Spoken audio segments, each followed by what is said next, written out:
Diyos ko, sobrang bilis ng pangyayari. Bigla na lang nakita ni Mother si Hercules na tumatakbo ng walang leash. Etong si Cyber naman, binitawan ni Mother yung leash niya tapos bigla siyang tumakbo papalayo. Pagdating ni Mother, eto na nga yung naabutan niya sa ating mga pack members. Bale, ayan, mga female na nga natin yung naglalaro dito sa kanilang off-leash area. Nasa loob pa nga nasasakyan si Mother nung time na to, kaya ayan, for the salubong sa kanya lahat ng ating mga pack members at nagsisilip sila dyan. Nung makapasok naman ang mga female natin, sabi nga ni Mother ay palabasin muna natin ng iba sa kanila. Sasabay na nga daw natin sa afternoon walk ni Hercules at isa nga sa mga napili nila ay itong very chunky natin na pack member na si Snowy. No doubt, kailangan talaga ni Snowy ang konting exercise at ang pagtakbo-takbo kahit konti tuwing hapon para naman kahit papano malesin yung pagka-chunky niya. Alam niyo naman to si Snowy, hindi talaga siya ganito katindi ng pagka-chunky noon. Talagang lately na nga lang siya tumaba ng ganito. Fairness, napakasaya niya nung lumabas siya. Tingnan niyo, talagang sinalubong pa nga siya nitong si Hercules. Bale, 4 na pack member nga pala ang dala natin for today. Kasama nga natin si Cyber, si Snowy, si Malia at si Hercules. Sige, isa rin yung dala na pack member itong si Mother, kaya naman hirap din talaga sila na mag-video since si Mother dala niya si Cyber tapos nagve-video rin siya. Nagulat nga siya nang biglang dumaan na lang si Hercules sa kanila at ayan, hinahabol na siya ng Kuya Sermier niya.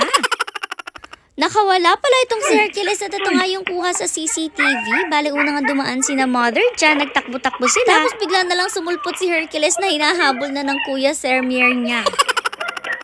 Dito na nga siya naabutan sa may paliko, o diba, buti na lang talaga at mabilis rin tumakbo si Kuya Sermier nyo, kaya naabutan niya itong batang to. Dito nga sinuutan na ulit niya ng leash si Hercules at minake sure na nga niya na hindi na matatanggal yan sa leeg niya. Sa pagtakbo naman itong si Kuya Sermier nyo, tumalsik yung mga tsinelas niya, kaya yan, binalikan pa talaga nila yung tsinelas niyang yun.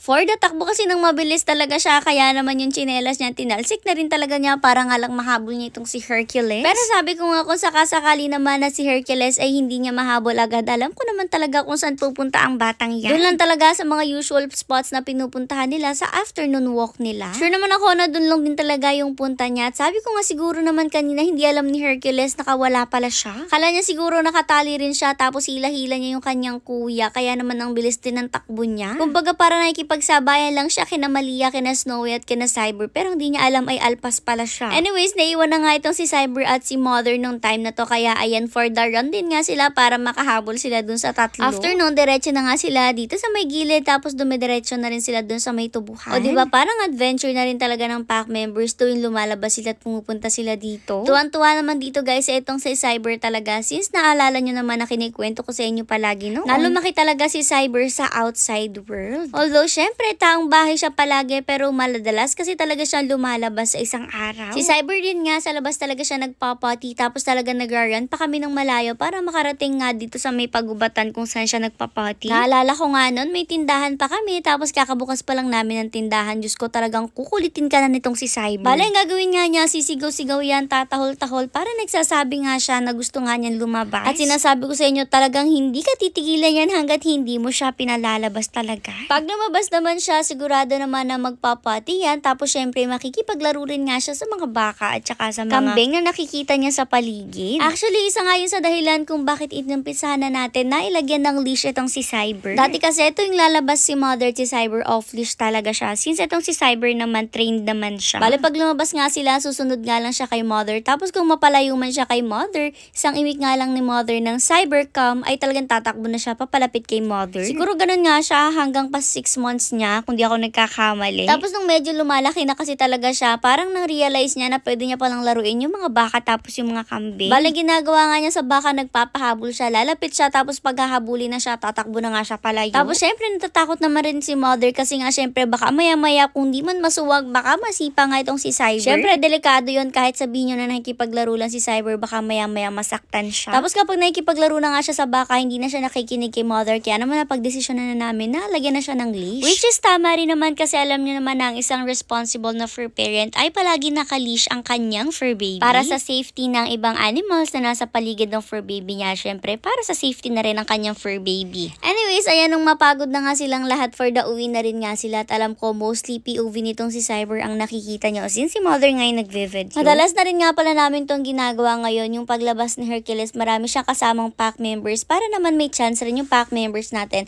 na makapag-run. Tapos madalas rin nga natin isama yung mga chunky nating pack members gaya ni Malia tsaka nitong si Snowy. Habang si Cyber naman, syempre kahit matanda na siya, nag-go pa rin naman siya sa mga takbuhan at sa fun. Anyways, ayan na nga sila. Nung mabuksan nga yung gate, nagsipasukan na rin naman sila since feel rin naman nila napagod na sila. Ito naman pack members natin, basta solve na nga sila sa paglabas nila, hindi ka naman na talaga may hirapan na papasukin sila. For the watch pa nga sa kanila itong mga puppies ni Mama Fiona nung time na to kasi gusto na rin nga nilang lumabas dito sa off-leash area. Nabanggit ko naman sa inyo noon na after nga ng pack members natin gumamit itong off-leash area nila, yung mga puppies naman ni Mama Fiona yung gumagamit. Bago rin nga ipasok ang pack members sa loob para ma-make sure nga na wala silang madalang kahit anong sakit, dinidisinfect na rin nga yung mga paa nila. Para rin nga talagang malinis at syempre ma-make sure nga na okay na pagkapasok nila at wala na tayong poproblemahin. Syempre lahat nga ng mga paa nila dinisinfect at lahat sila inisa-isa talaga. Nung time na to nga si Cyber, dumiretso na talaga siya sa room niya. Habang itong si Malia at si Snowy, tingnan nyo parang naligaw pa nga. Pero nung i-push naman sila ng konti ng Kuya Sermer niya, ayan dumiretso na rin nga sila pataas at itong si Snowy, tingnan nyo. Una kasi talaga nalilito-lito pa siya pero in fairness, ngayon alam na nga niya kung saan ang room niya at diretso na siya doon.